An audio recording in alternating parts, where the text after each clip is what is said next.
안녕하세요. 학원을 운영하고 있는 30대 후반 워킹맘입니다. 학원 원장이라고 하면 다들 자기 자식은 극성맞게 키우지 않을까 생각을 하고는 해요. 하지만 중도 제 머리는 못 깎는다는 말이 있지 않습니까? 제가 남의 애들 가르치느라 내 새끼 하나 제대로 못 보는 나쁜 엄마랍니다. 정말 아이나 키우기 힘든 세상이라는 말을 온몸으로 체감 중이죠. 아이가 커갈수록 아이한테 들어가는 돈은 늘어만 가는데 평범한 부부가 어떻게 일을 그만둘 수 있겠어요? 힘들어도 그저 일하면서 버티는 수밖에 없었습니다. 저나 남편이나 양가 부모님께 손 벌릴 처지도 아니었고요. 심지어 시댁은 어땠는 줄 아십니까? 아들 부부한테 도움을 줄 수 없다면 제발 사고만 치지 않기를 바랄 정도였어요. 크게 대단한 걸 바란 것도 아닌데 시댁 식구들한테 뒤통수 아주 제대로 맞았답니다. 헌신하면 헌신짝 된다더니 제가 헌신짝이 돼버린 거죠. 지금부터 워킹맘 며느리 2번 죽인 시모의 기막힌 악행을 써볼게요. 여자들은 결혼 후 친정엄마 생각이 많이 난다고들 하죠. 저도 결혼하고 친정엄마 생각에 참 많이도 울었습니다. 26살 때 지병으로 돌아가신 엄마가 사무치게 보고 싶었어요. 엄마가 돌아가시고 저는 너무나도 힘들었죠. 특히 딸이라 그런지 엄마와 평소 굉장히 가깝게 지냈습니다. 그때는 강사로 일하고 있었을 때라 하루 종일 서서 일하다 집에 가면 다리가 퉁퉁 부어 있었어요. 그러면 엄마는 제 다리를 보고 걱정 가득한 얼굴로 이런 말을 하셨죠. 내 새끼가 남의 자식들 가르치다 몸 다 상하겠네. 쉬엄쉬엄 해라. 그러다가 병 나. 나도 쉬고 싶은데 지금이 딱 시험 기간이라 너무 바쁘네. 학생들 시험 기간만 되면 너무 바빠져서 눈코 뜰 새가 없었습니다.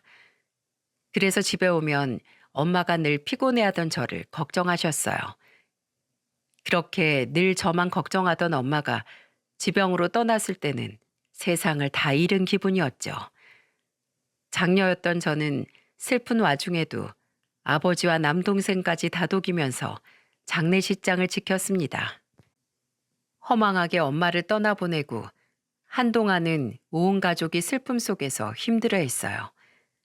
하지만 시간이 약이라고 어느새 평범한 일상을 보내고 있었죠. 그 후 저는 강사로 일하다 학원을 시작하게 됐습니다. 학원이 자리 잡기까지 시간이 참 오래 걸렸어요. 그러다 보니 어느덧 나이가 30 중반이 되어 있었죠. 그때 친구의 소개로 공무원이었던 남편을 만나 연애까지 하게 됐답니다. 남편은 연애할 때도 자상하고 진중한 사람이었어요. 그래도 본인이 강하게 나가야 할 때는 단호하게 자기 주장을 할 줄도 아는 사람이었죠. 그런 모습에서 매력을 느껴 결혼까지 하게 됐답니다.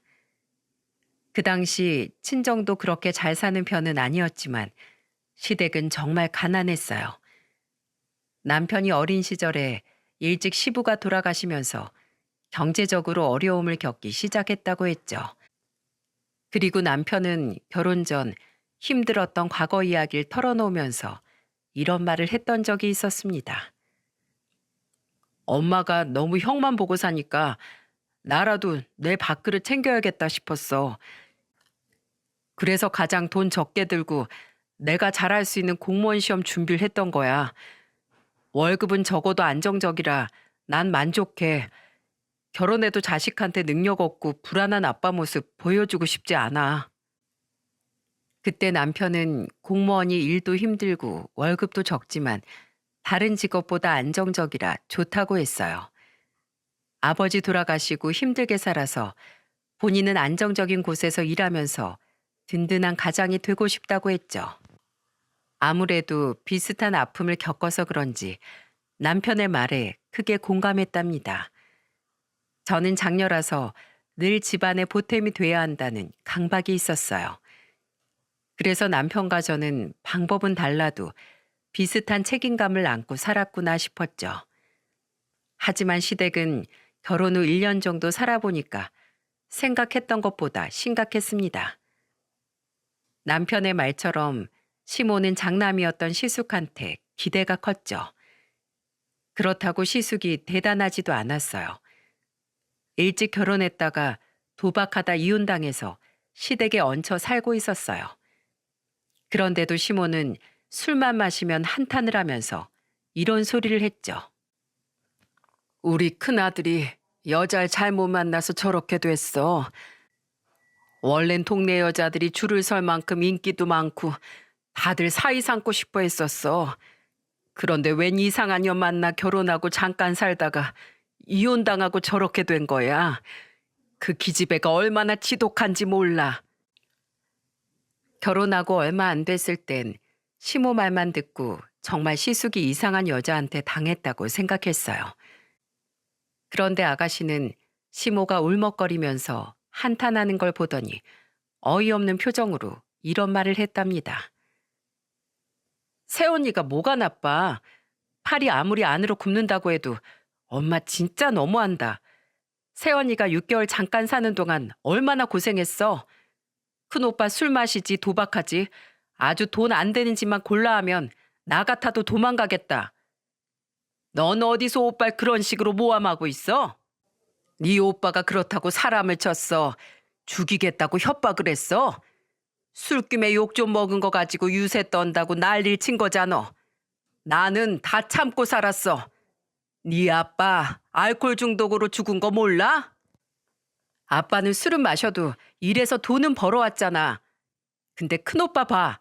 지금도 엄마한테 찰싹 붙어 사는 거. 시모의 말에 저는 깜짝 놀랐죠. 어쩐지 남편은 술이라면 질색하면서 입에도 안 댔던 거예요.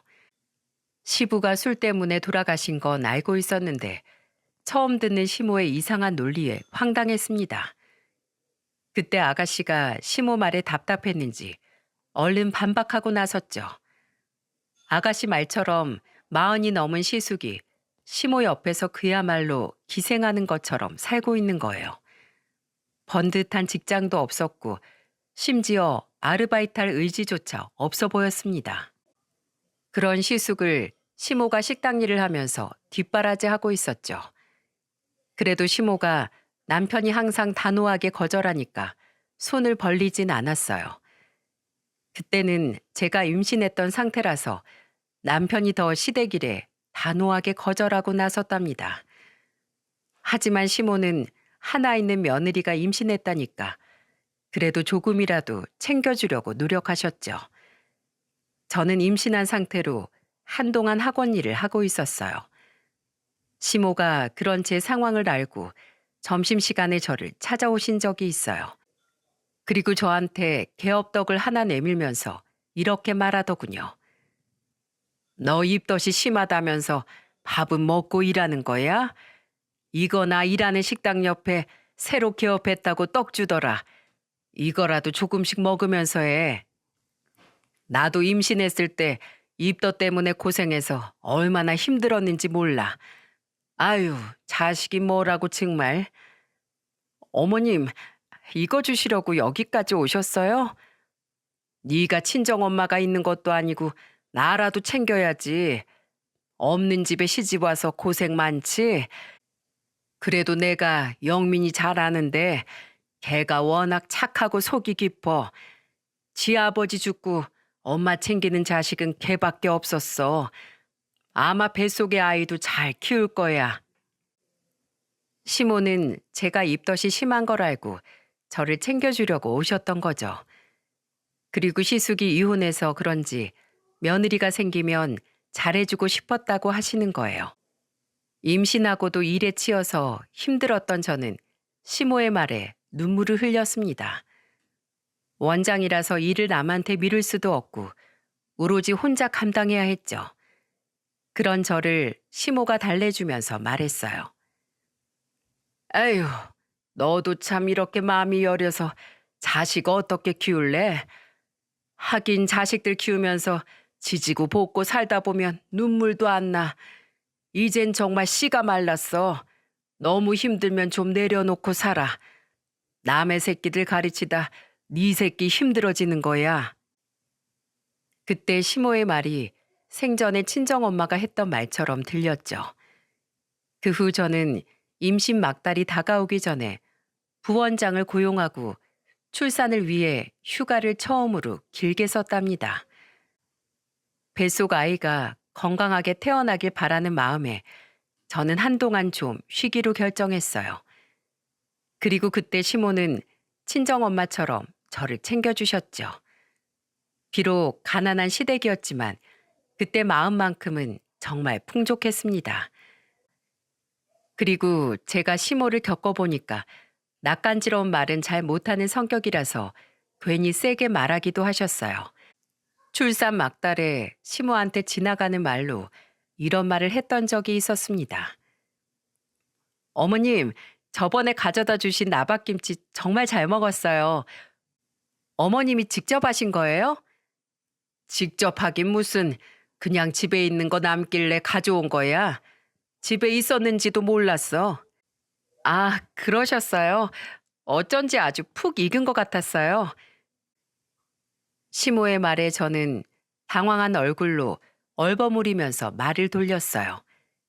그런데 며칠 뒤 시모가 저희 집에 들릴 일이 있다고 하시더니 김치통을 들고 오셨죠. 저는 이게 뭔가 싶어서 의아한 표정으로 열어보니까 안에는 나박김치가 있었습니다. 제가 깜짝 놀라자 시모는 어색한 얼굴로 이렇게 말하셨어요. 그거 그냥 집에 재료가 남길래 한 거야. 마침 우리 먹을 것도 똑 떨어져서 했는데 너무 많이 했길래 가져왔다. 우리 집이 좀만 더 넓었어도 여기 가져올 것도 없었다. 진짜 놔둘 곳이 없어서 가져온 거야. 그러니까 너 속이 이상하고 느글거릴 때 한 그릇씩 떠먹어. 저번에 이거 맛있다면서. 어머님, 정말 잘 먹을게요. 감사드려요. 남는 거 들고 온 거라니까. 뭘 또 눈을 그렇게 떠. 하여튼 잘 챙겨 먹어라. 원래 임신 막달이 더 힘든 거야. 나중에 아가씨 얘기를 들어보니까 시모는 제가 했던 말을 기억하고 일부러 또 만드셨던 거였죠. 늘 이렇게 표현은 과격해도 잘해주려고 노력하는 분이었답니다. 그렇게 건강한 아들을 낳고 산후조리원에 있다가 집에 왔는데 남편을 찾아온 시모의 표정이 심상치 않았죠. 왠지 평소와 달리 무언가 부탁이 있어서 온 사람 같았어요. 그동안 아무 탈 없이 잘 지냈던 터라 남편과 저는 아무런 의심 없이 시모랑 같이 집 안으로 들어갔습니다. 저는 아이 방으로 가서 아이를 눕히고 주변 정리를 하고 있었는데 갑자기 밖에서 큰 소리가 들려왔죠. 무슨 소리인가 싶어서 문에 귀를 대고 들어보니까 시숙이 사업을 하겠다는 것 같았습니다. 그런데 만약 여러분들이라면 저렇게 한량처럼 살던 시숙이 갑자기 사업하겠다고 자금 좀 달라고 하면 투자하실 수 있겠습니까? 저 같아도 피를 나눈 형제라도 그동안 사고 친 게 있어서 쉽게 도와주지는 못했을 것 같았죠. 그런데 시모는 저희 집까지 찾아와 간절한 얼굴로 남편한테 이런 부탁까지 했던 적이 있어요. 네 형이 이제 정신 차리고 일 좀 하겠다잖아. 그러니까 네가 좀 도와주면 안 될까? 너 공무원이라 대출 잘 나올 거 아니야. 엄마, 나 진짜 대출이라면 지긋지긋해. 그런데 내 손으로 대출까지 받아서 형을 도와주라고? 그냥 형 좀 포기해. 엄마가 이렇게 도와줘도 형 정신 못 차려. 지금도 자기 주제 파악 못하고 사업하겠다고 하는 것 좀 봐. 엄마 이렇게 대출까지 받아서 형 도와줄 만큼 형이 제대로 사업을 할 사람이 아니라니까? 도와주려면 엄마 혼자 도와줘. 다신 나한테 형 얘기하지 마. 난 그런 형 절대 인정 안 해. 제발 나 좀 그냥 둬. 각자 알아서 좀 살자. 남편은 시모의 부탁을 단칼에 거절했어요. 그리고 시모가 나가자 땅이 꺼져라 한숨만 내쉬었죠. 모진 말을 내뱉는 남편이라고 마음이 편했겠습니까? 한숨을 쉬던 남편은 답답함에 눈물까지 흘렸습니다. 그때 남편과 저는 시모가 자금 조달할 방법이 없으면 절대 시숙을 돕지 못할 거라고 생각했죠.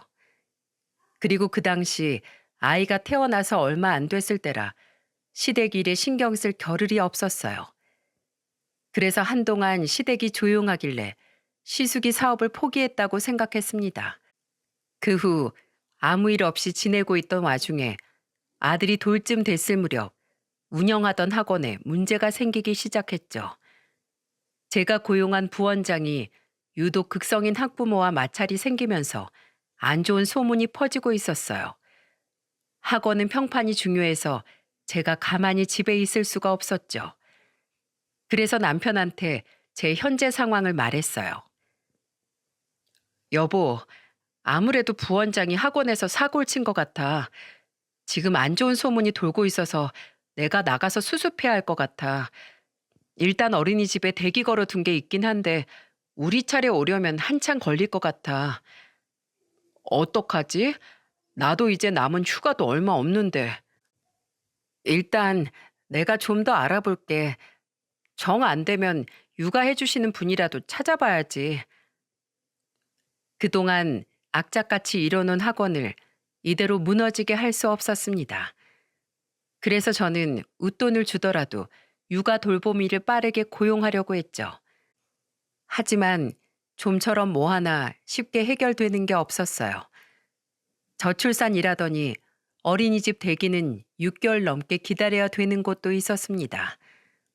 맞벌이 부부는 우선으로 선발한다고 해도 요즘 맞벌이 아닌 집이 어디 있겠습니까? 그래서 결국 남편이 남아있는 휴가를 써서 아들을 돌봤고 저는 겨우 출근하게 됐죠. 하지만 남편도 육아휴직 기간이 길지 않았기 때문에 얼른 어린이집에 등록해야만 했어요. 그런데 이런 정신없는 와중에 정말 생각지도 못한 대형 사고가 터지고 만 겁니다. 자금 부족으로 사업을 포기한 줄 알았던 시숙이 기어코 사업을 하고 있던 거죠. 돈이 어디서 났나 했더니 시모가 개인 신용대출에 주택담보대출까지 받아 시숙을 도와주고 있었더라고요. 저랑 남편은 정말 까맣게 모르다가 울면서 전화하는 시모의 전화에 뒤늦게 알게 된 겁니다. 시모는 남편한테 전화해서 울먹이는 목소리로 말했죠. 아이고, 영민아, 어떡하니? 집에 가압류 통지서가 왔어. 어떡하면 좋아? 나 이런 거 처음이라 아무것도 몰라. 네? 대체 뭘 했길래 그런 게 와요? 엄마, 설마 또 형 도와줬어요? 나도 어쩔 수가 없었어. 네 형이 그렇게라도 해보겠다잖아. 그리고 정말 확실한 투자라고 해서 해준 거야. 근데 같이 사업하자고 제안했던 사람이 사기꾼이었나 봐. 어떡하면 좋니? 내가 형 사업할 사람 아니라고 했잖아요. 그걸 왜 도와줘요? 엄마 진짜 왜 그래요? 말년에 진짜 힘들게 살려고 작정한 거예요? 남편이 화가 잔뜩 난 채 통화하는 걸 보니까 시댁에 문제가 생겼다는 걸 직감적으로 알았습니다. 결혼하고 시숙이 크고 작은 사고를 치긴 했지만 그때는 정말 심각했어요. 이미 연체가 3개월 이상 지속된 상태라서 시댁으로 가압류 통지서까지 날아왔던 거죠. 게다가 시숙은 사업이 망하자마자 사기꾼 잡아오겠다는 말만 남기고 도망친 겁니다. 사고 친 사람은 시숙인데 시모 혼자 발 동동 구르고 있는 게 말이 됩니까? 그때 남편은 시모한테 답답한 듯 한숨을 쉬면서 이렇게 말했어요. 나 절대 안 도와줄 거예요. 그러니까 엄마가 알아서 해결해요.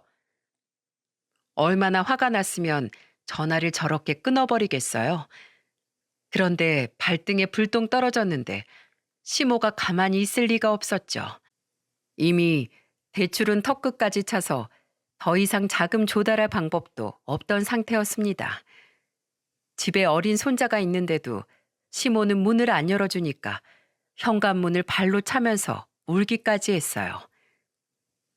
자식놈 키워놨더니 엄마를 이렇게 버려? 이 나쁜 놈아, 썩어 문드러질 놈아. 네 자식 얼마나 귀하게 키우나 보자.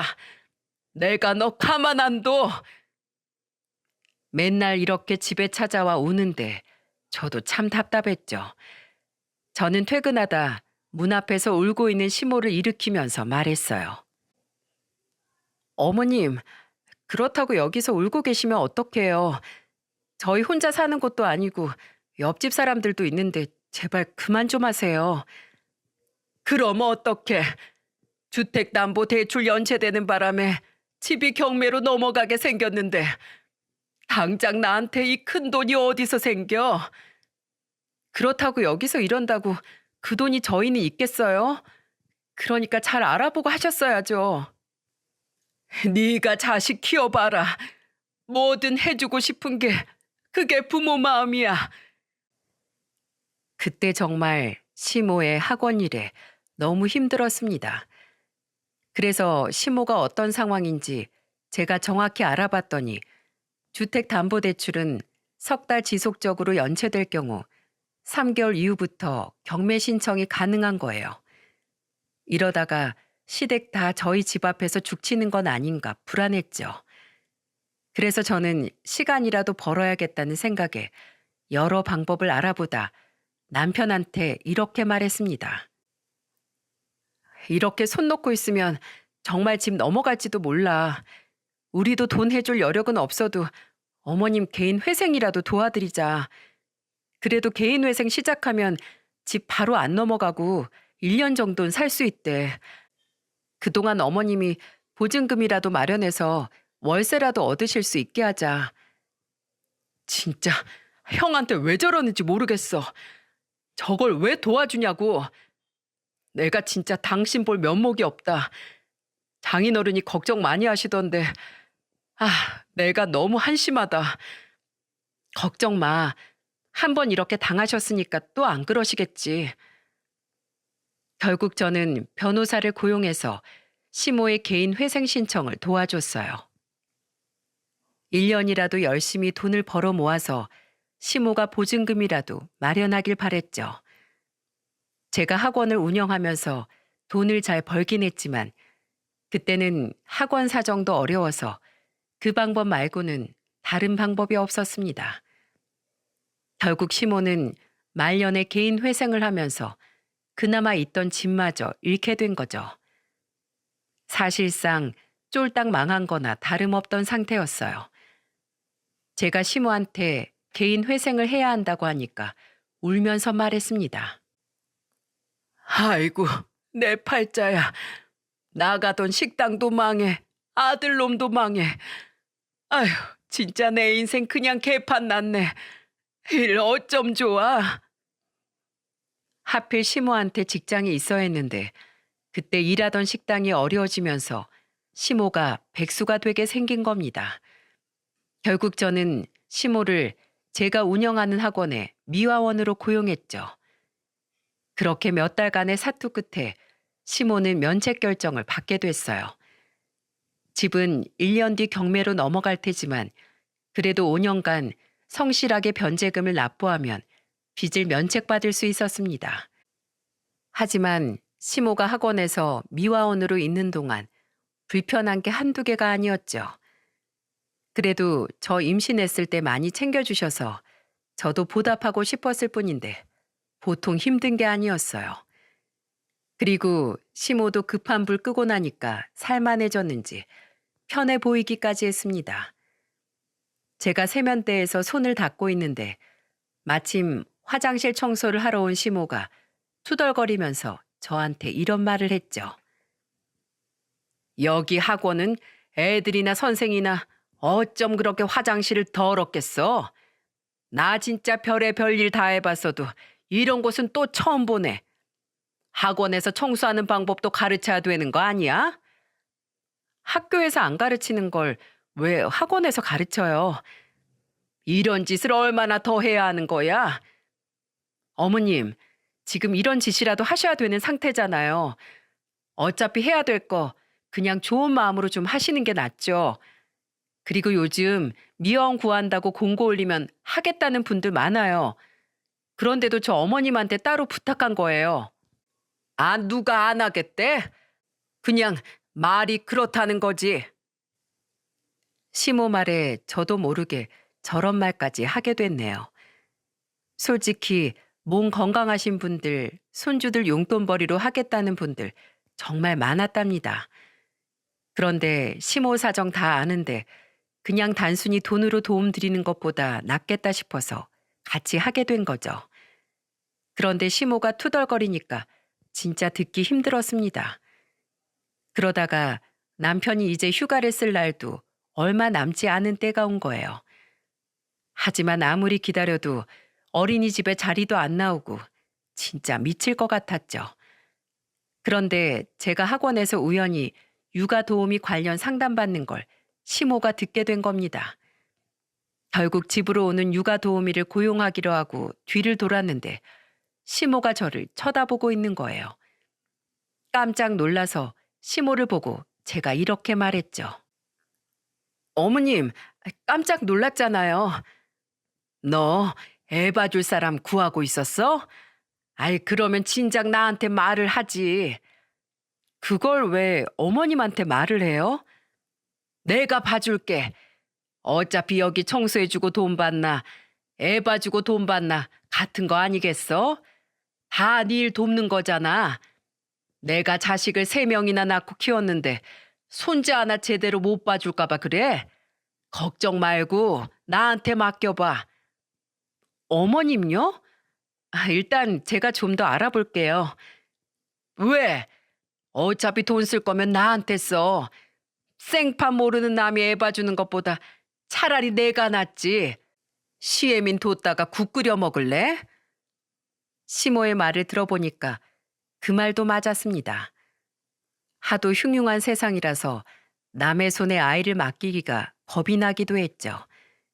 그래서 꼼꼼하게 알아보려다 보니까 시간만 잡아먹은 꼴이었어요. 그래서 결국 남편과 상의 끝에 시모한테 아이를 맡기게 됐습니다. 그리고 시모를 집으로 불러 아이한테 뭐가 필요한지 다 설명했죠. 그런데 시모가 듣는 둥 마는 둥 하면서 이렇게 말하더군요. 나도 다 알아. 내가 애 키울 때만 해도 이런 거 없이 잘만 키웠어. 그때랑 지금은 다르잖아요. 그리고 제 아이잖아요. 어머님도 최대한 지켜주세요. 그래, 알겠어. 요즘 젊은 엄마들이 아주 유난이라더니 너도 별 수 없구나. 내가 아주 금지옥엽 어화둥둥 봐줄 테니까 걱정 붙들어 매. 듣는 둥 마는 둥 하면서 걱정 말라고 하니까 괜히 불안했죠. 그렇게 설명이 끝나고 급여 이야기를 하게 됐어요. 저는 시모한테 이렇게 말했습니다.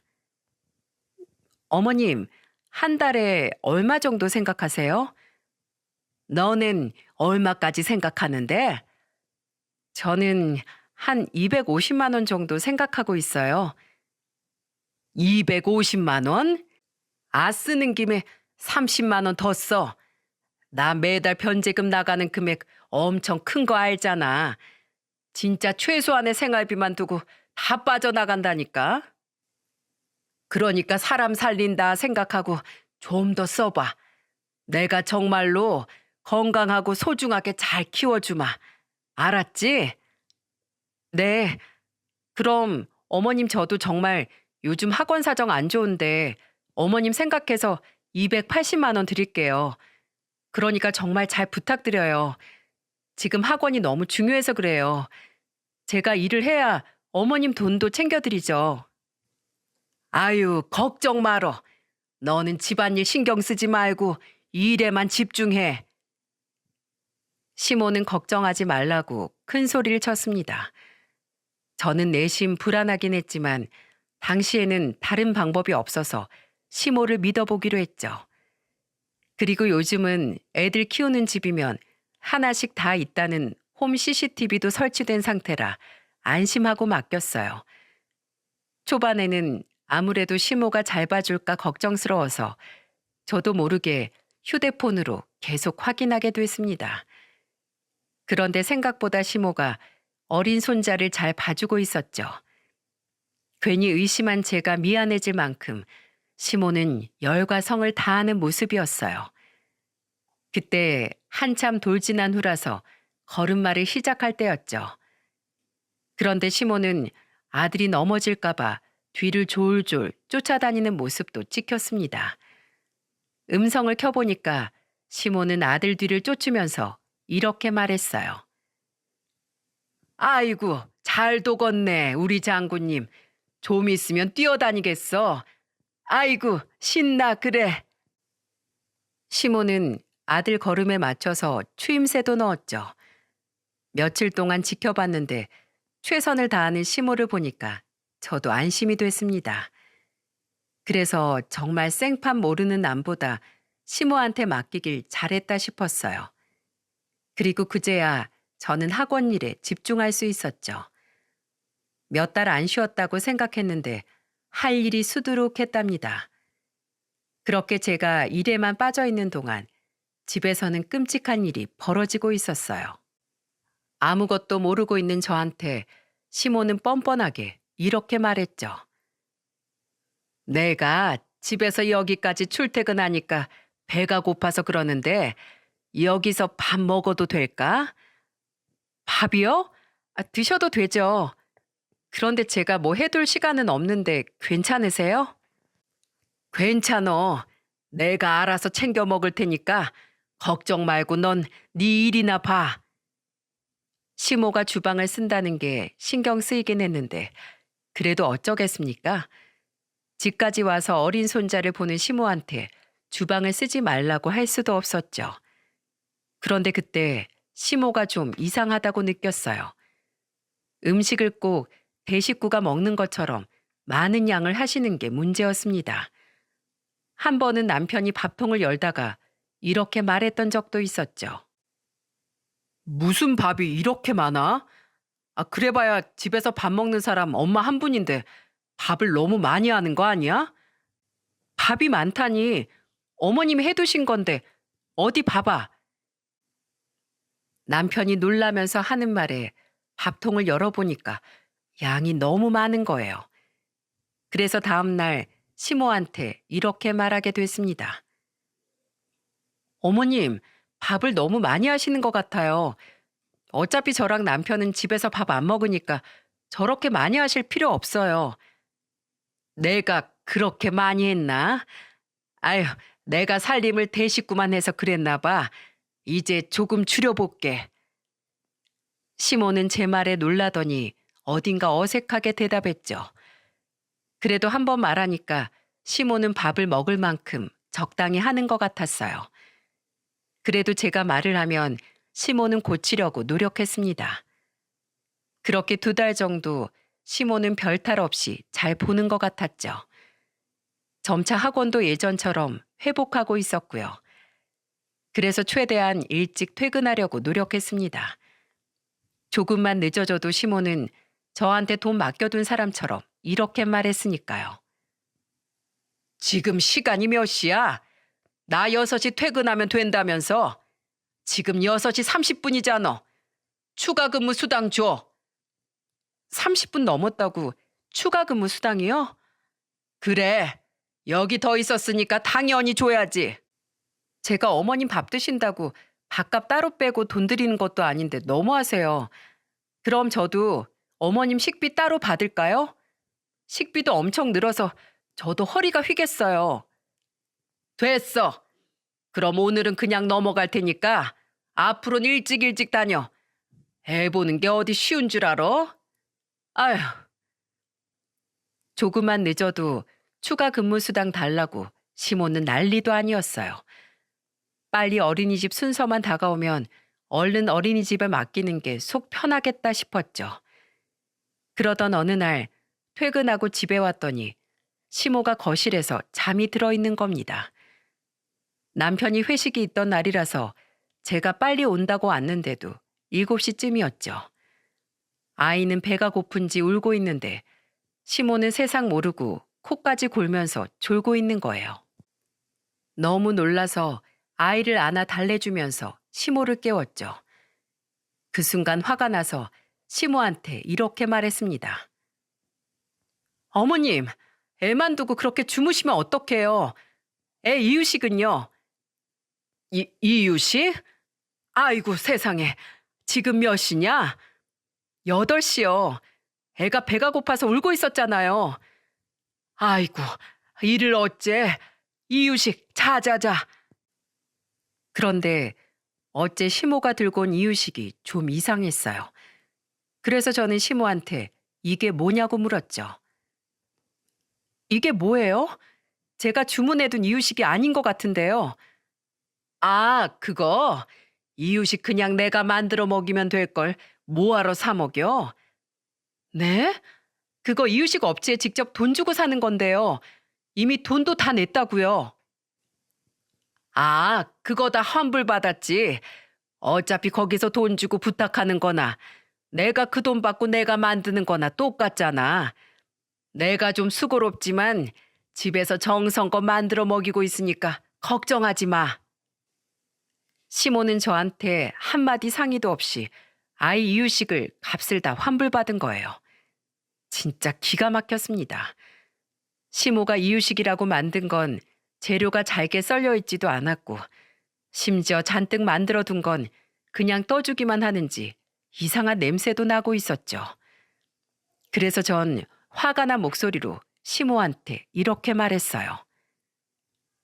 이거 대체 언제 만드신 거예요? 여기서 이상한 냄새가 나고 있잖아요.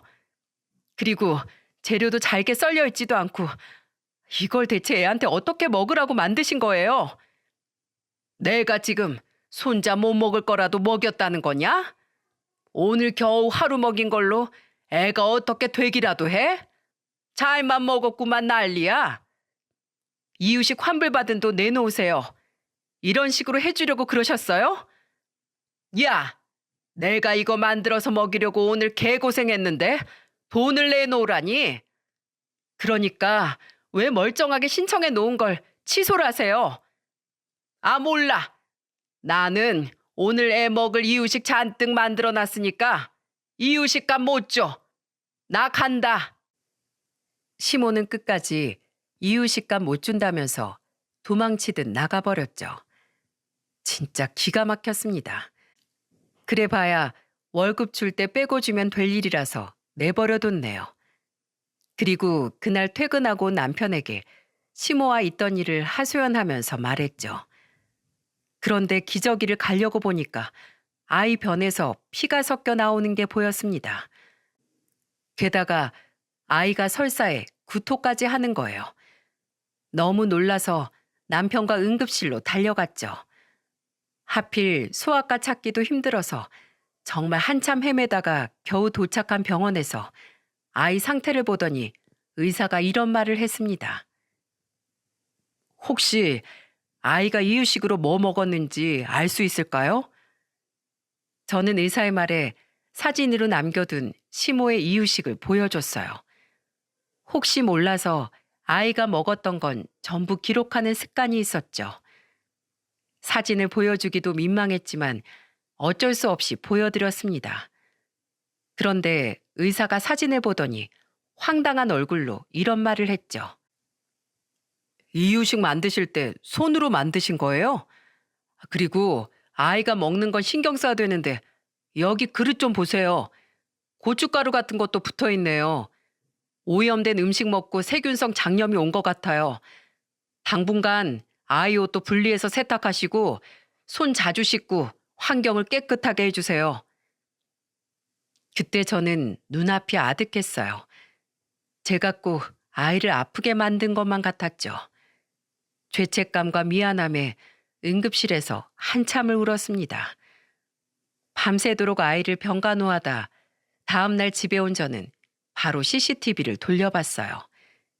그런데 영상에는 충격적인 장면이 찍혀 있었죠.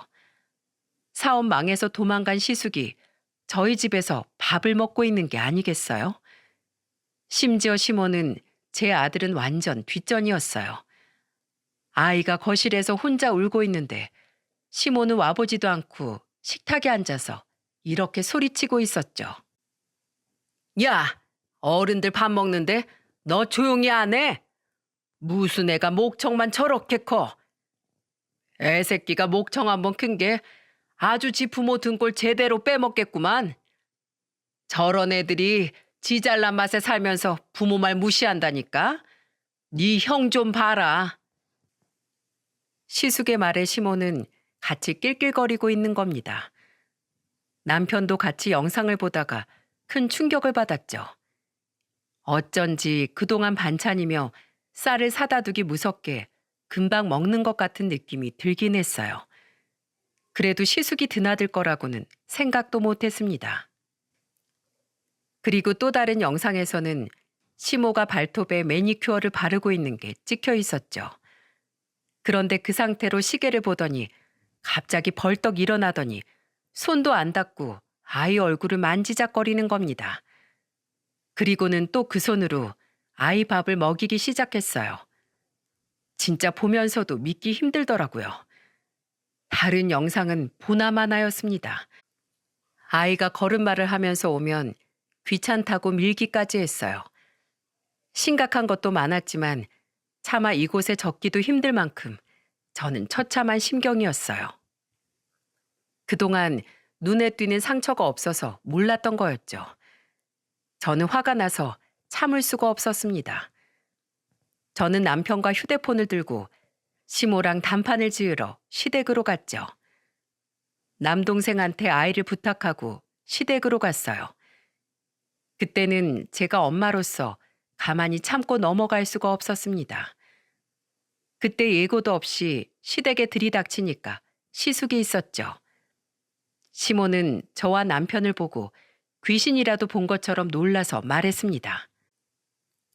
야, 너희가 이 시간에 여길 왜 왔어? 아주버님 도망갔다면서요. 근데 여기 왜 있는 거예요? 얘가 뭐 못 올 것 왔어? 반성하고 집에 온 거야. 제가 드리는 돈으로 또 큰아들 뒷바라지 하고 계셨어요? 그것도 모자라서 우리 집까지 드렸냐고요. 너 그걸 어떻게 알았어? 너 설마 나 감시했냐? 이게 진짜 건방지게 어디 시어머니를 감시해? 시모는 홈 CCTV가 있다는 걸 생각도 못했던 거예요. 그래서 제가 아무것도 모를 거라 생각하고 시숙까지 끌고 와서 밥도 먹고 제 집처럼 산 겁니다. 진짜 기가 막혀서 말도 안 나왔어요. 남편은 그런 시모를 보고 소리를 지르며 말했죠. 지금부터 당신들 가족도 아니야. 둘이 내 자식을 죽일 뻔했어. 알긴 알아? 내가 뭘 했다고 그래? 나는 애 봐준 거밖에 없어. 아줌마, 양심이 좀 있어봐. 280만 원씩 받아가면서 애를 본 게 아니라 아주 방치를 했잖아. 나 어릴 때도 형 뒷공무니 쫓느라 나랑 여동생은 뒷전이었으면서 그 버릇이 지금도 남아있었어? 정신 차려. 40 넘은 아들 챙긴다고 삽질하지 말고. 나 당신들 고소할 거야. 지구 끝까지 쫓아가서 가만 안 둘 거라고. 남편은 분에 못 이겨서 들고 있던 휴대폰을 TV에 던져버렸어요. 그런데 그때 시숙이 그런 남편을 보고 적반하장으로 소리치며 말했습니다. 형이 동생 집 가서 밥 좀 먹을 수도 있지. 여기가 어디라고 큰 소리야? 그러더니 시숙은 남편을 내려치는 거 있죠? 진짜 양심이 없는 거 아닙니까? 그랬더니 남편은 한 대 맞더니 시숙을 보고 차라리 잘 됐다면서 이렇게 말했어요. 먼저 선방 친 거야. 지금 나 먼저 쳤으니까 나도 친다. 시숙과 남편은 뒤엉켜 싸우기 시작했습니다. 시모는 좀 말려보라고 안달복달이었고 결국 저는 경찰을 불렀죠. 그렇게 경찰로 나란히 가야만 했어요. 시숙은 경찰서에서도 억울하다는 듯 말했습니다. 경찰 선생님, 보세요. 동생이 형을 볼 터지게 때리는 게 말이 됩니까? 나는 이거 합의 못해요. 합의 같은 소리 하네. 이 사람 잡아가요. 우리 집 무단으로 침입한 사람들이에요. 아수라장이 된 경찰서에서 저는 크게 소리를 질렀죠. 그리고 경찰한테 이렇게 말했어요. 이것 좀 보세요. 여기 아줌마도 아동학대로 신고할 거예요. 이거 다 증거예요. 우리 아들 밀치고 때리고 괴롭혔어요. 어제는 병원도 다녀왔다고요. 저는 결국 눈물을 흘리며 주저앉아 버렸습니다. 그때 영상을 본 경찰은 시모를 피의자로 조사를 하기 시작했죠. 그리고 사건 접수 후 시모는 조사를 받게 됐어요. 그런데 정말 어처구니 없는 게 뭐였는 줄 아십니까? 솜방망이 처벌이라고 할 만큼 가벼운 처벌을 받은 거죠. 긴 기간 지속적인 폭행이 아니라 집행유예를 받은 겁니다. 진짜 기가 막혔어요. 너무 분해서 화가 치솟았는데 3개월 뒤 시모와 시숙은 알아서 구렁텅이에 빠져 있었죠. 아가씨가 저희 부부를 찾아와 미안한 얼굴로 이렇게 말했습니다. 나도 오빠 다시 받아준 엄마랑 크게 싸우고 집 나가서 그런 일이 있는 줄도 몰랐어. 정말 미안해요, 새언니. 그리고 엄마랑 오빠 지금 이 동네에 없어요. 어디로 또 도망쳤는데요? 제발 저려서 도망쳤대요? 새언니가 개인회생 도와준 거 있잖아요. 그 변제금 3개월 또 밀려서 결국 회생 신청도 다 폐지됐어요. 완전 망한 거죠. 집 넘어가고 신용대출도 상환하라고 난린데 돈이 어딨어요. 가진 건 몸뿐인 사람들이잖아요. 근데 큰오빠 있잖아요. 자기 엄마를 그 지경으로 만들고 또 도망갔어요, 글쎄. 진짜 그런 것도 아들이라고. 아, 겨우 개인 회생할 수 있게 도와줬더니 그 변제금도 감당 못해서 결국 쫓기는 신세가 된 겁니다. 진짜 저는 끝까지 시모를 고발하고 싶었지만 법적으로 할 수 있는 게 하나도 없었죠. 그런데 자승자박이라고 스스로 법의 처벌을 받고 있더군요.